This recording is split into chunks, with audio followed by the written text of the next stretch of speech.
তো পাবজি মোবাইলের এই অ্যাডভান্স কন্ট্রোল সেটিংসগুলো অন না করলে ফাইট জিতলেও pro level game play feel করতে পারবেন না। আর কিছু সেটিংস আছে যেগুলো ভুল থাকলে এম স্প্রে মুভমেন্ট সব কমপ্লিটলি নষ্ট হয়ে যায়। তো আজকে আমি দেখাবো পাবজি মোবাইলের সবচেয়ে ইম্পর্টেন্ট অ্যাডভান্স কন্ট্রোল সেটিংস, কোনটা অন রাখবেন কোনটা অফ রাখবেন আর প্রো প্লেয়াররা আসলে কী ইউজ করে। বিশ্বাস করেন এই সেটিংসগুলো ঠিক করার পর গেম প্লে আগের থেকে অনেক বেশি স্মুথ আর ফাস্ট ফিল হবে। সো ভিডিওটা স্কিপ না করে শেষ পর্যন্ত দেখুন। তো আমরা ফার্স্ট চলে যাই অ্যাডভান্স কন্ট্রোলে। এখানে দেখবেন আপনার ফার্স্ট দেওয়া আছে ইউনিভার্সাল মার্ক। এটা আসলে কি করবেন, অফ রাখবেন নাকি অন রাখবেন? এটা অবশ্যই আপনারা অন রাখবেন, তার কারণ ইউনিভার্সাল মার্ক দেখেন আমার এখানে একটা সেটিংস, এটা অলওয়েজ অন হয়ে যাবে। ওকে, তো এটা সম্পর্কে সবাই জানেন যে যদি ম্যাচের মধ্যে আমরা কোনো কিছুকে মার্ক করতে যাই উইদাউট ভয়েস, তো এক্ষেত্রে আমরা এই মার্ক সিম্বল দিয়ে কিন্তু আপনারা সেটা মার্ক করে দিই, তাই না? এটা হচ্ছে সব থেকে ইম্পর্টেন্ট আমার মতে, সেটা অবশ্যই অন করে দেবেন। তো এরপর সেকেন্ড হচ্ছে মার্ক অ্যাসিস্ট। এটা আসলে আপনারা কেন অন রাখবেন, প্রশ্ন আসে না কেন অন রাখবেন? আচ্ছা, তার আগে আমরা এটাকে অফ করে দিই, তারপর দেখি কি হয়। তো ফার্স্ট আমরা এটাকে অফ করলাম। দেখেন আমি যখন আমার এইমটাকে কোনো ভেহিকেলের উপরে আনছি তখন কিন্তু আমার এখানে মার্কের এখানে কোনো চেঞ্জ হয় নাই, তার মানে এখানে আমার সব কিছু একই রকম দেখাচ্ছে। তো আর যদি আমরা এই মার্ক অ্যাসিস্টকে অন করে দেই তাহলে দেখেন আমার ভেহিকেলের উপর এম আসার পর পরে আমার এখানে কিন্তু এটা ভেহিকেলের সিম্বল চলে আসছে, তাই না? সো এই হচ্ছে আসলে এম অ্যাসিস্টের কাজ। তো এরপর হচ্ছে আমাদের হেডশট সাউন্ড ইফেক্ট, খুবই গুরুত্বপূর্ণ। আপনি কোন এনিমিকে হেডশট করলেন না, সেটা বোঝার সব থেকে ইম্পর্টেন্ট বিষয় হচ্ছে হেডশট সাউন্ড ইফেক্ট। দেখেন হেডশট সাউন্ড ইফেক্ট অন রাখলে একরকম সাউন্ড হয়, আর হেডশট সাউন্ড ইফেক্ট অফ রাখলে। তো আপনারা এখন বুঝতে পারছেন আসলে কেন এটা অন রাখা উচিত। যাই হোক, এরপর আমাদের মাঝে আরও একটা নতুন সেটিং, এর নাম হচ্ছে ভাই টর্সো সাউন্ড ইফেক্ট। এইটার মানে কি? এটা আমাদের মাঝে নতুন এই লেখাটা অ্যাড হয়েছে। তো এর মানে হচ্ছে বডি সাউন্ড ইফেক্ট। এটা আপনারা সাপোজ দেখেন, মানে এটা অফ রাখলে একরকম সাউন্ড আসবে, এটা অন রাখলে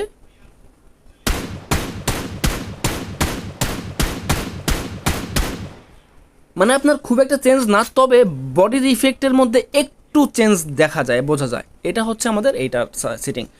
তারপর হচ্ছে আমাদের knockdown and elimination sound effect. এটা তো অন করবেনই, কারণ আপনি নক হবার পর আপনার একটা সাউন্ড আসবে না, হেল্প, সো এটা বলে দেবে। অফ রাখলে কোনো সাউন্ড আসবে না, অন রাখবেন এটা। দেন ফায়ারিং মোড বাটন ডিসপ্লে, এইটা তো খুবই গুরুত্বপূর্ণ সেটিং। সেটা হচ্ছে যদি আপনারা এটাকে মার্চ রাখেন বা যদি সেপারেট রাখেন কি হবে। যদি এটাকে আপনারা সেপারেট রাখেন দেখেন তাহলে কি হবে। এই যে আপনি যখন গান হাতে নিয়েছেন দেখেন এখানে আপনার সিঙ্গেল শট, অটো শট, এই যে অপশনটা, এটা আপনারা যে কোনো জায়গায় আপনার স্ক্রিনের মধ্যে যে কোনো জায়গায় এটা আপনারা সেট করতে পারবেন। ওকে, তাহলে আপনার কী হবে, মানে রাশ দেওয়ার সময় হঠাৎ করে আর মানে সিঙ্গেল ট্যাপ হয়ে যাবে না। আর যদি এটাকে আপনারা যদি রেখে দেন, মার্জ রেখে দেন, তাহলে এটা আপনার একসাথে মার্জ হয়ে থাকবে। তখন কী হবে, দেখা গেলো আপনার গান সুইচ করতে গেলেন, আপনার সিঙ্গেল শট হয়ে গেল, তখন তো খাইবেন একটা বাস। তো এর জন্য আপনারা যদি এটাকে সেপারেট রাখেন তাহলে আপনারা এই সেটিংটাকে যে কোনো জায়গায়, স্ক্রিনের যে কোনো জায়গায় আপনারা রেখে এটাকে সেভ করতে পারবেন, যেন আপনার সেখানে আর আঙ্গুল না যায়। এই হচ্ছে সেটিংস। ওকে, তো এরপর হচ্ছে আমাদের আরও একটা খুবই গুরুত্বপূর্ণ সেটিং, খুবই গুরুত্বপূর্ণ সেটিং। তো এটা হচ্ছে আপনার জাম্প অ্যান্ড ক্লাইম্ব। এটা আপনারা কি রাখবেন, মার্চ নাকি সেপারেট? দেখেন যদি এটাকে আপনারা সেপারেট রাখেন তাহলে কি হবে, দেখেন জানলার পাশে এসে যখন আপনারা জাম্প করবেন এটা আপনার উঠবে না, যদি এটাকে আপনারা সেপারেট রাখেন। আর যদি এটাকে আপনারা মার্চ করে দেন দেখেন সেক্ষেত্রে কি হয়। এটাকে আমি করে দিলাম হচ্ছে এখান থেকে মার্চ। দেখেন এখন আমি এখানে জাম্প অপশনে ক্লিক করব আর এটা কিন্তু অটোমেটিক্যালি আপনার উপরে উঠে যাবে। এই হচ্ছে আসলে এটার সেটিং। তো এটা মার্চ করে রাখাটাই আমার মতে ভালো। এরপর আরও একটা গুরুত্বপূর্ণ সেটিং যেটার জন্য আপনার পুরো ম্যাচ, পুরো গেম প্লে নষ্ট হয়ে যাবে, সেটা হচ্ছে আপনার March Krauss and prone. So এইটা যদি আপনারা এখান থেকে অন রাখেন দেখেন সেক্ষেত্রে আপনার শুয়ে পড়ার কোনো অপশন আসবে না। এই যে আমরা যেটা দিয়ে বসি না, যেটা দিয়ে আমরা বসে পড়ি, এই বসে পড়ার অপশনটাকে আপনারা চাপ দিয়ে ধরে রাখলে শুয়ে পড়বে।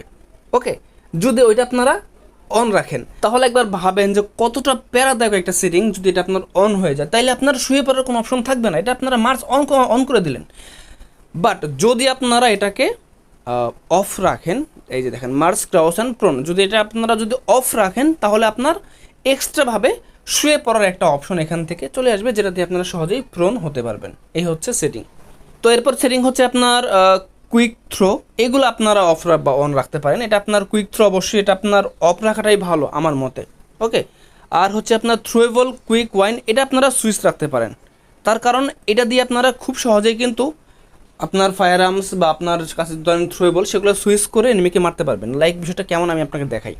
দেখেন আমি যেখানে মার্ক করছি এটা একটু খেয়াল করেন। দেখেন যদি আপনার হাতে থাকে গ্রেনেড বা স্মোক, আপনার গ্রেনেড করার দরকার, তখন কিন্তু আপনারা খুব সহজেই সুইচ করে এটাকে আপনারা মানে সুইচ করতে পারবেন, সুইচ করে এনিমিকে আপনারা থ্রো করতে পারবেন। এই হচ্ছে সেটিং। তো এটা খুবই গুরুত্বপূর্ণ, 1 সেকেন্ডও লাগে না এটা সুইচ করতে।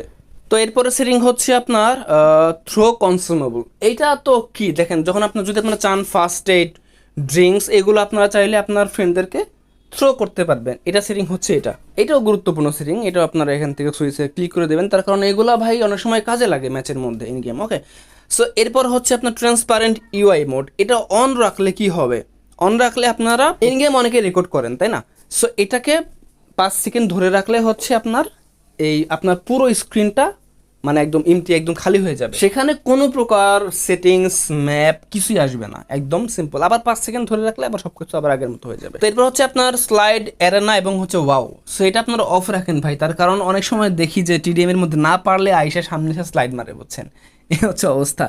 যাই হোক, এপিপি সোয়াপ অন রাখেন, এপিপি আপনার হোল্ডিং এটা অফ রাখে দেন। এবং টিপিপি এটা আপনারা কত রাখবেন, অনেকেরই প্রশ্ন এটা ভাই, কত রাখলে ভালো হবে, 90 নাকি 80 নাকি 70 নাকি একদম মানে 70 তো নাই, 80 90, যাই হোক।